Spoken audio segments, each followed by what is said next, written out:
Maintenant, on va commencer la session suivante. Rabb.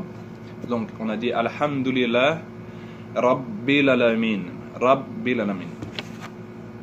Donc, Alhamdulillah Rabbil Alamin. D'accord? Donc, ici, c'est traduit donc Seigneur des mondes. Ok, donc Rab, on va voir avant de voir Seigneur des mondes en entier, Rabbil Alamin, on va voir juste le terme Rab. Donc, ok, une minute, il reste. Donc, Rab, c'est un des noms de Allah. Je t'ai déjà dit, je crois, dans la vidéo précédente, que Allah, il a 99 noms.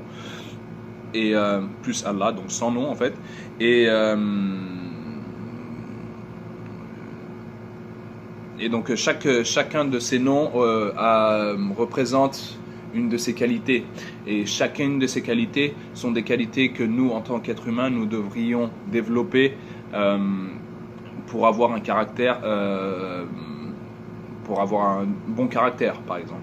Voilà, 4 minutes 20. Bon, Rab, c'est un des noms d'Allah. Pourquoi ne pas aller directement à Rab and using the name Allah? Parce qu'il dit Alhamdulillah Rabbil Alamin. Il aurait pu dire Alhamdulillah Rabbil Alamin. D'accord? Il aurait pu ne pas utiliser le mot Allah. Donc chaque nom de Allah est une description de ses attributs. D'accord? Et quand tu utilises un autre de ces noms, tu apprécies seulement cette description. D'accord?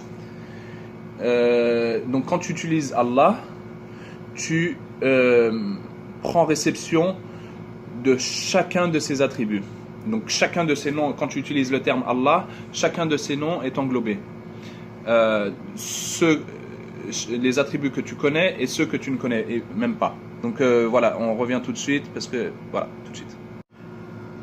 Ok, salut encore. Donc la vidéo précédente, on avait commencé à parler du terme Rabb, mais j'ai oublié de mentionner quelque chose par rapport à Alhamdulillah. Donc on va revenir sur cette leçon Alhamdulillah. Alhamd, quand tu utilises Al, c'est pour exacerber quelque chose. Donc par exemple, ça veut dire le hamd ultime appartient à Allah. Donc les louanges et les remerciements ultimes appartiennent à Allah. D'autres choses peuvent recevoir du hamd. Par exemple, Muhammad, quand tu entends Muhammad sallallahu alayhi wa sallam, paix, salutations et bénédiction de Allah sur lui, Muhammad, la racine c'est hamd. Muhammad, hamd. Donc tu entends le hamd, c'est la racine. Donc en fait la signification du nom Muhammad, c'est celui qui reçoit les louanges et les remerciements, celui qui reçoit le hamd, le récipient de hamd. Donc Muhammad sallallahu alayhi wa sallam recevait un peu de hamd, mais bien sûr le hamd ultime appartient à Allah. Bon, on a fini cette parenthèse, on revient sur Rabbil Alamin. Donc Rab, on a dit que c'était une des descriptions, un des noms de Allah, et que chaque nom était une description de ses attributs, et que quand tu utilises, par exemple, si tu utilises Rab, tu ne penses qu'à cet attribut de Seigneur. Pour l'instant, on va le traduire Seigneur, mais quand tu utilises Allah, tu englobes tous ses attributs. Donc, voilà. Donc, le nom de Allah, le nom propre, le vrai nom de Allah, c'est Allah. Le vrai nom de Dieu, c'est Allah. Ok? D'ailleurs, Allah en arabe, ça veut dire Dieu. Et en fait, que tu sois, par exemple, les chrétiens arabes, parce qu'il y a des chrétiens arabes, il y a des juifs arabes. Enfin, oui, si tu vas au Maroc, par exemple, il y a des juifs. Et en fait, quand tu es les chrétiens en Syrie, par exemple, ils appellent Dieu Allah. Donc en fait, le terme Allah n'est pas un terme islamique, c'est un terme arabe. Donc voilà, bon bref.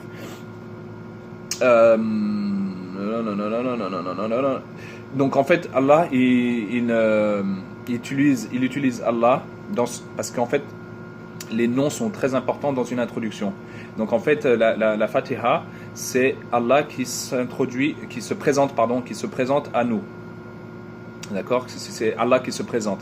Donc c'est pour ça, il dit Alhamdulillah Rabbil Alamin.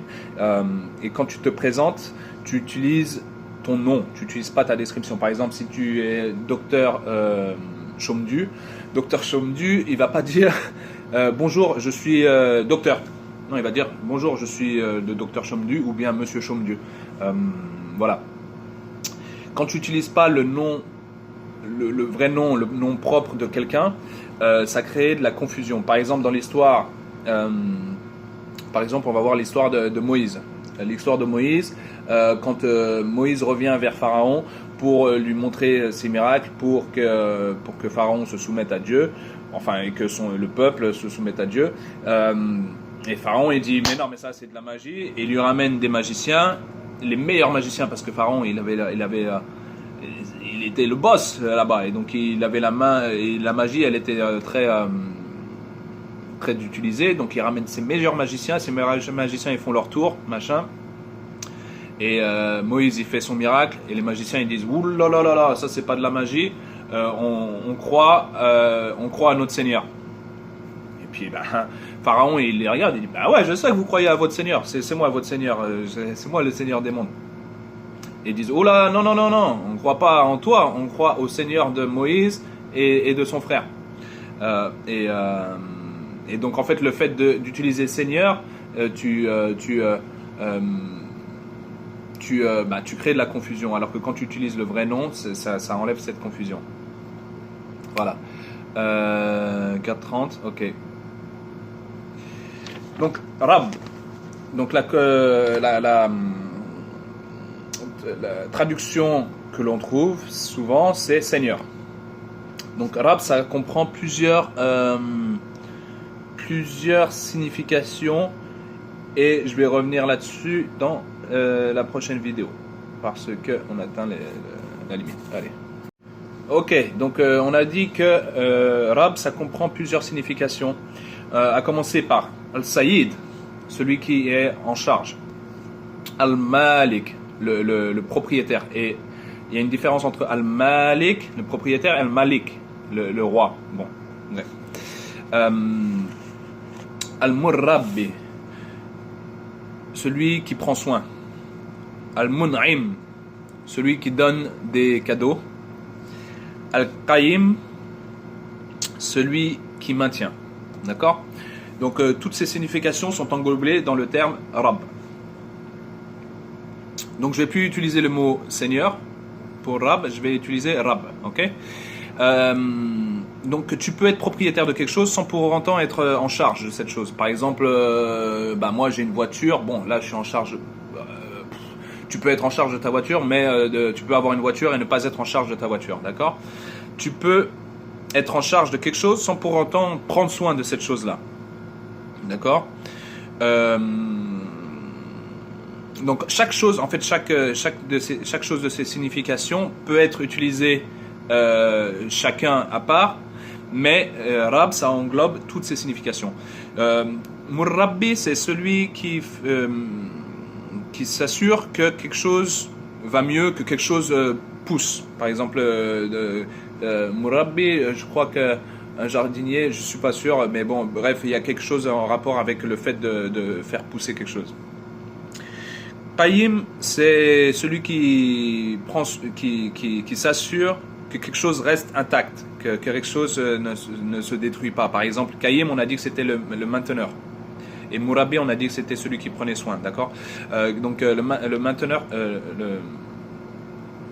celui qui maintient. Celui qui maintient, par exemple, quand tu maintiens un bateau, tu fais en sorte que la coque, elle soit toujours, qu'elle soit bien. Enfin bref, voilà. Après, tu as Al-Murrabbi, Al-Mun'im, c'est celui qui donne des cadeaux. Et donc là, il faut voir une différence entre donner un cadeau et entre recevoir une paye et recevoir un cadeau. Quand tu reçois une paye, en fait, tu as travaillé pour ça, tu le mérites, et tu peux pas, si tu l'as pas, tu peux t'en plaindre. Mais quand tu reçois un cadeau, tu n'as aucun droit de te plaindre parce que tu reçois quelque chose que tu ne mérites pas forcément, d'accord? Donc voilà, tout ça pour dire qu'on peut pas se plaindre de notre Seigneur. Donc Rab, c'est souvent principalement utilisé pour le propriétaire, propriétaire. Et le mot Seigneur, il est pas accordé à toutes ces idées en fait qu'on vient de parler. Maître, c'est probablement une meilleure traduction, car un esclave, parce que nous, en tant que musulmans, on se considère comme esclave de Dieu, Abdallah, okay. Et donc un esclave, il a un maître. Donc maître, ça serait peut-être une meilleure traduction. Quand tu penses à un esclave, tu penses à quelqu'un qui est dans une mauvaise situation à cause de son maître. Ce qui s'est passé ici aux États-Unis, voilà, quand tu penses en esclave, tu ne penses pas à quelque chose de positif. La meilleure chose que tu pourrais offrir à un esclave, c'est la liberté, d'accord? On appelle Allah notre maître, et donc on est ses esclaves. On devrait louer et remercier Allah parce qu'il est notre maître.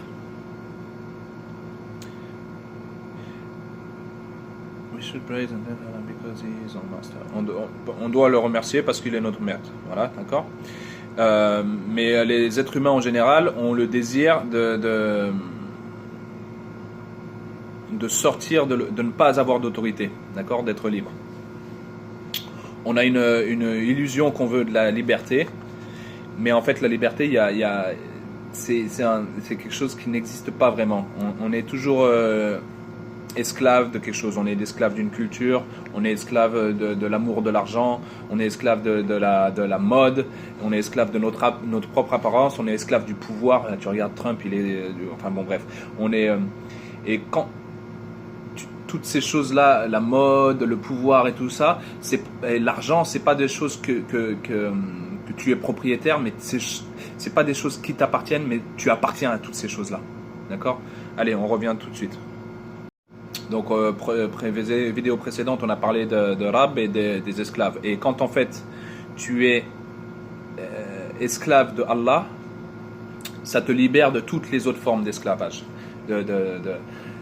Quand tu vois, quand tu es, quand tu es soumis à Allah, d'accord, tu peux aimer avoir de l'argent, mais ça va pas être le but de ta vie ne va pas être faire de l'argent. Le but de ta vie ne va pas être travailler ton apparence. Le but de ta vie, ce sera plutôt la vie d'après. Donc, bref, on reviendra là-dessus. Donc, Abd, le terme Abd, dans Abdallah, signifie esclave. Et ça ne signifie pas celui qui fait le culte. Voilà. Un esclave, c'est quelqu'un qui est un esclave tout le temps. Et celui qui fait le culte, il fait le culte que quand il fait le culte. Par exemple, quand tu pries, tu fais du culte, mais si tu es esclave, même quand tu pries pas, tu es toujours un esclave.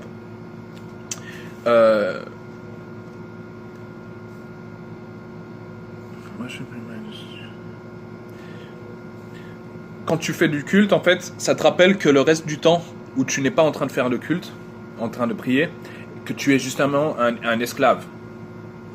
Le reste du temps, par exemple les 5 prières, à chaque fois que tu fais une prière dans la journée, par exemple, tu arrives à la prière de midi et peut-être que en attendant, tu avais oublié que justement que Allah c'était ton maître.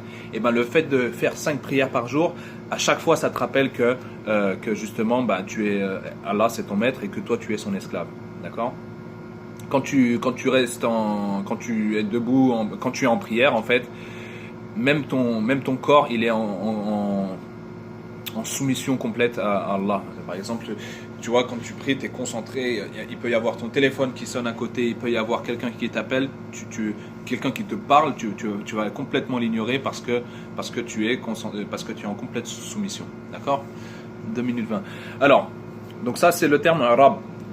Rab Alamin. Rab, alors, Al-Alamin, en général, tu trouves la traduction des maîtres de Seigneur des mondes.